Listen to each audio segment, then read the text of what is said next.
All right. Shalom. First of all, I want to start off and say, Barak the Yahweh, Barak the Yahushua, Barak the Yahweh, Barak the Yahushua, Barak the Yahweh, Barak the Yahushua, call Lord Yahweh, Ba'ashem, Yahushua, Ba'ashem, Rakak Kodash, the honest pastor, Elder Great Millstone, Rule, teach well, peace, salutation, all you Akim folk on the earth from Yekwa YSO, Yahushua, 75 ones coming back. I would like a little continuation of World War III, Wake Up the Mighty Man. Right quick before it ended up closing out again, my internet went down.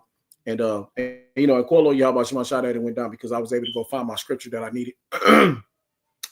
So talk to my Bayam, and we got the scripture together. We found that scripture. That's a beautiful thing. At the water to Jeremiah. Jeremiah's always on the scripture, man. He be heavy on the scripture. If you can't remember something in our camp, if a scripture doesn't eluded your mind, go to Jeremiah, okay? Because Jeremiah he'll help you recall it. He'll call it back himself. He'll call the name or whatever. It'll come back to you. All right. Or he'll bring it out. And you need mighty scriptures. Right, so call for that for my son, for my bunyam there, right? For my bun, they be doing their thing. All of them, they really are into these scriptures. They really love the Lord, and at the Wadi Habal Shema Shah for all of them. Okay, that's the truth, because these young men are pushing themselves to be in this truth, and they gave over their life to be in the truth. They gave up their life, whatever life they could have had outside of the truth. They gave up their youth for the Lord, and it's a beautiful thing. Okay. So with that said, now let's get back to the scripture right quick. This is right. Okay, let's see. This is Job. Y'all, I was in Job 14, and I was in 2 Corinthians. That wasn't the one. I was in 14. That wasn't the one. This is the one. All right. This is Job 18. This is what I was looking for, and I just couldn't find it. But I'm gonna start at 1 because I love it. This is Job 18:1. Then answered Bildad the Shumite and said, how long will it be ere you make an end of words? Mark, and afterwards we will speak. Therefore are we counted as beasts and reputed vile in your sight? He teareth himself in his anger. Shall the earth be forsaken for thee?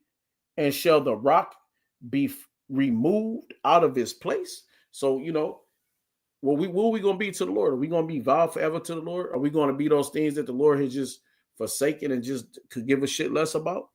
Yea, the light, yea, the light of the wicked shall be put out, and the spark of his fire shall not shine. And that's what's happening now today. That's what's bringing them up to the Valley of Jehoshaphat, but coming over to the Middle East, or the so-called Middle East, which is Western Asia, right? What they call the Middle East, but it's Western Asia. But going over there, that's what's pulling them up in that land, so the Lord can plead with them. And Rob read that in Joel, the 3rd chapter. I'll go back over it. Okay. The light shall be dark in his tabernacle, and his candle shall be put out with him. The steps of his strength shall be straightened, and his own counsel shall cast him down. And that's right. That's what's happening now today. Look at them, man. They can't even agree with each other in their two-party system, which really is a one-party system, right? Which they give you the illusion of a choice, but you don't really have a choice because they're all the same thing. They're both the same head, 2 heads on the same coin, or 2 tails on the same coin, right? You think you're getting something different, but you're not. It's the same thing, right? It's smoke and mirrors, right? Right now, America's just circling the drain, and it's getting ready to go down. I think that word is circumlocution, right? Look that up, right? The steps of his strength shall be straightened. What's a straight? What is it to be in a straight? It's a difficult, it's a hard position, trouble. And his own counsel shall cast him down. See? For he is cast into a net by his own feet, and he walketh upon a snare. The jinn shall take him by the heel, and the robbers shall prevail against him. The snare is laid for him in the ground, and a trap for him in the way. And that's the Valley of Jehoshaphat. The Lord has trapped this devil up with his pride. how thy pride have deceived thee, right? Terrors shall make him afraid on every side. That's what I was looking for.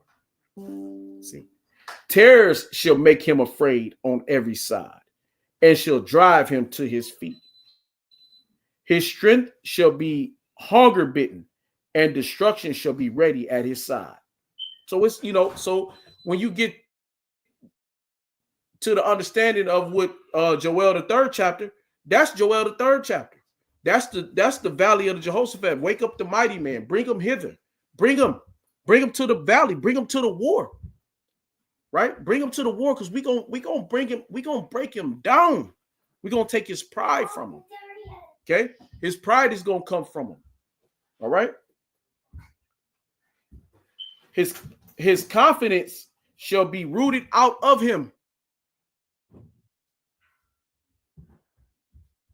His confidence shall be rooted out of him, out of his tabernacle, and it shall bring him to the king of terrors. And who is that? Yahweh Shah. Okay. It shall dwell in his tabernacle, because it is none of his. It's not his. Brimstone shall be scattered upon his habitation. Missiles, fire. Okay. That's what's going to be happening now. That's what it's about. When they wake up Iran, they go with Iran. They're going to wake up China. They're going to wake up Russia. They're going to have to make these hard decisions. And these hard decisions, they're going to have to come down to the valley of Jehoshaphat. They're going to have to get with this devil, and they all going to have to get it in. And it's going to be a big ass clusterfuck, which will result into World War III. And you're going to have the chip popping and banging. You're going to have the fucking missiles, the nuclear missiles popping and banging. I mean, some land's going to get turned into a fucking wasteland. Okay. His remembrance shall perish from the earth, and he shall have no name in the streets. Okay. So now, with that said, let me go back here to Joel, and I'm gonna play this video from Canadian Prepper. I'm gonna play a part of this, where I really want to do. I don't want to make this video too much more longer. See, everybody know what time it is. Everybody know that we preppers and all these different commentators, and they know that the New York prepper, all these different guys, they'll tell you that the time of Babylon's reign is waning.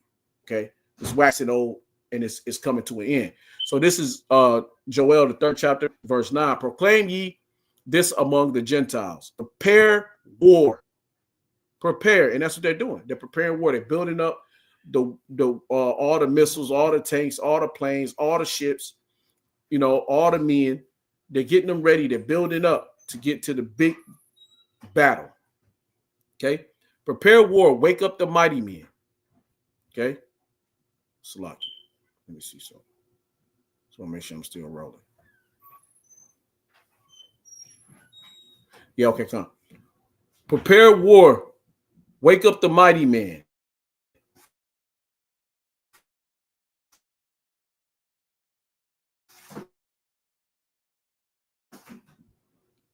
Okay, you can read the rest of that for yourself, because I don't want to go too long.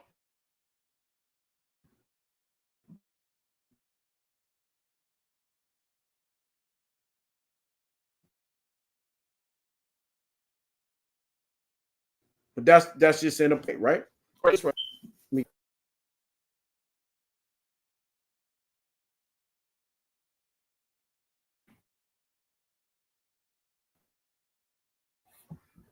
That's just in a.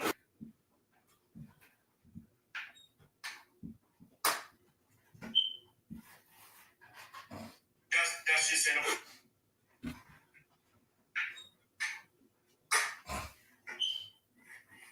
All right, Salaki.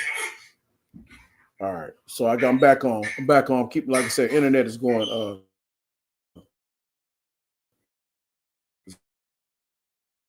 Giving me hell. All right, so Salaki. All right, so right here. play part of this video right here, and then I'm gonna just close out. And if you can hear it or see it, but you can at least be able to hear. I can play a little bit of it because Satan is really fucking up my stream. World War III, like visual confirmation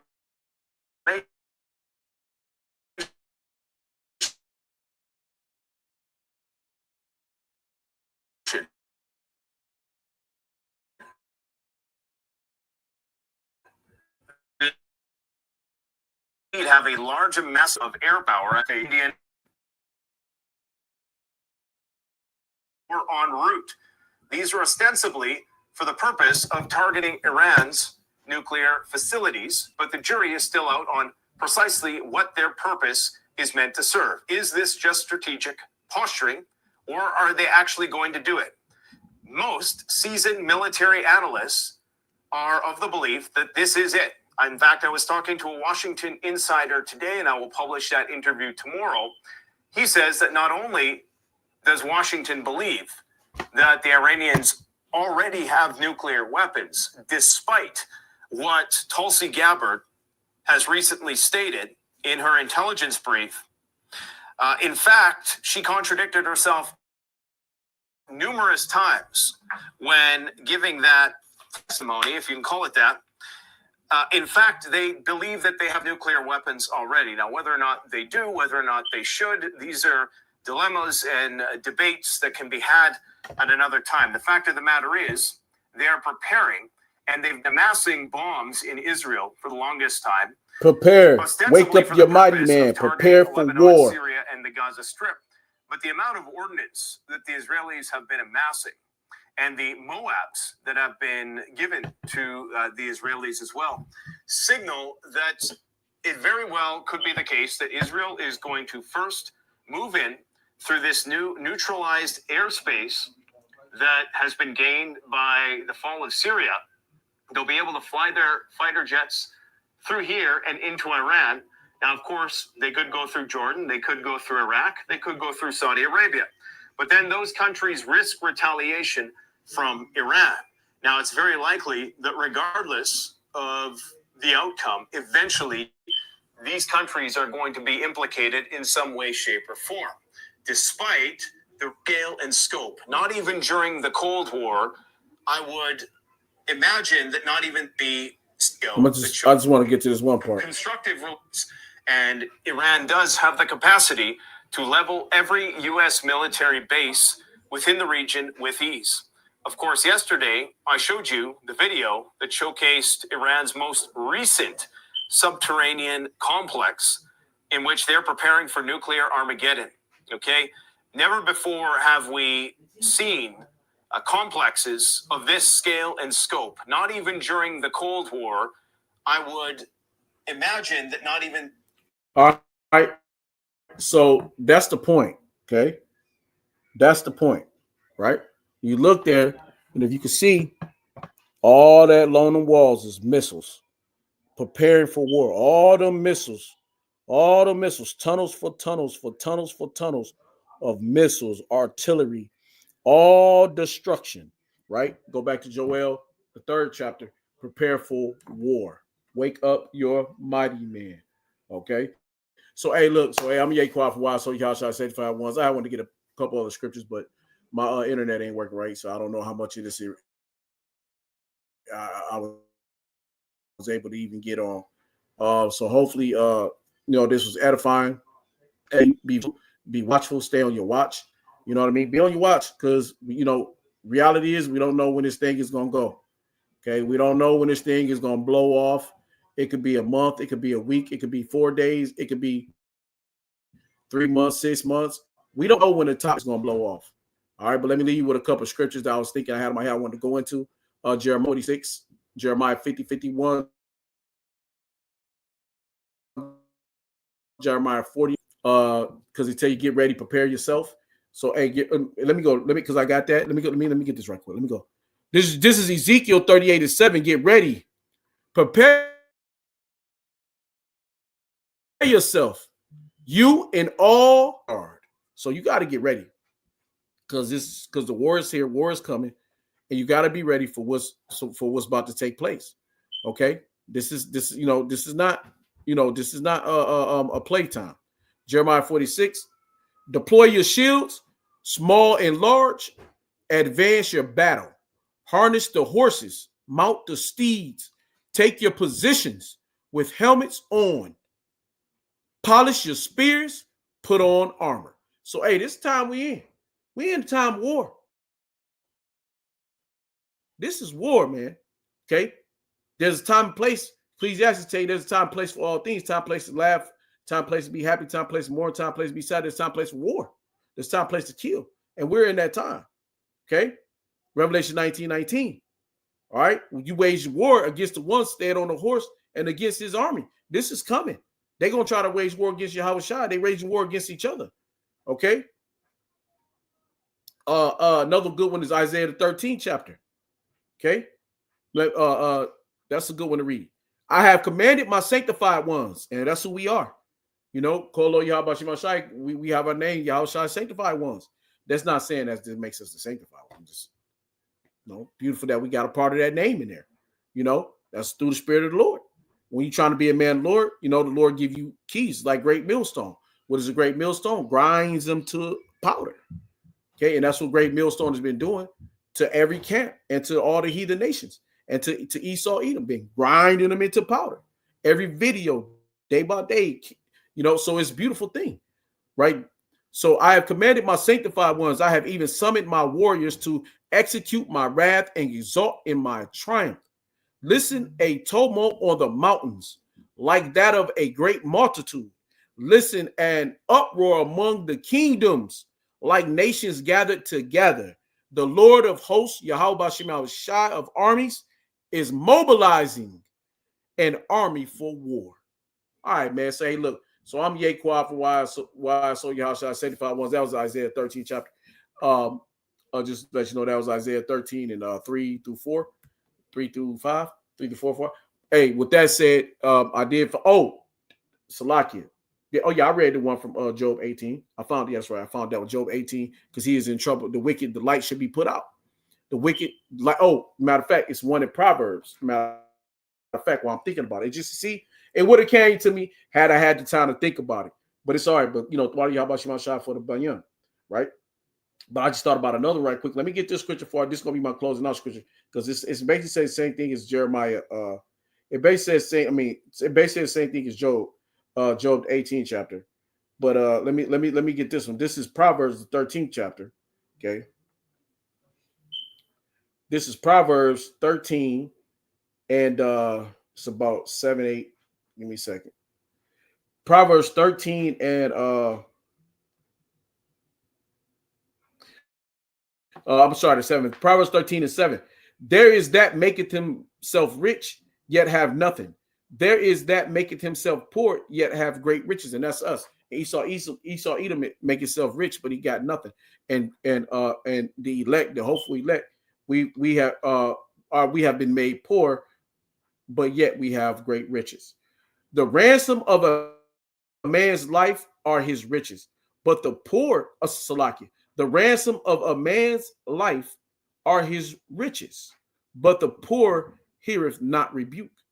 The light of the righteous rejoiceth, but the lamp of the wicked shall be put out.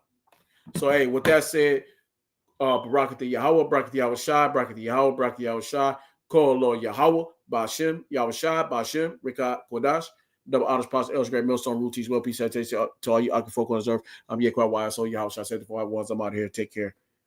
Keep praying. Kwam Yashala, Abba.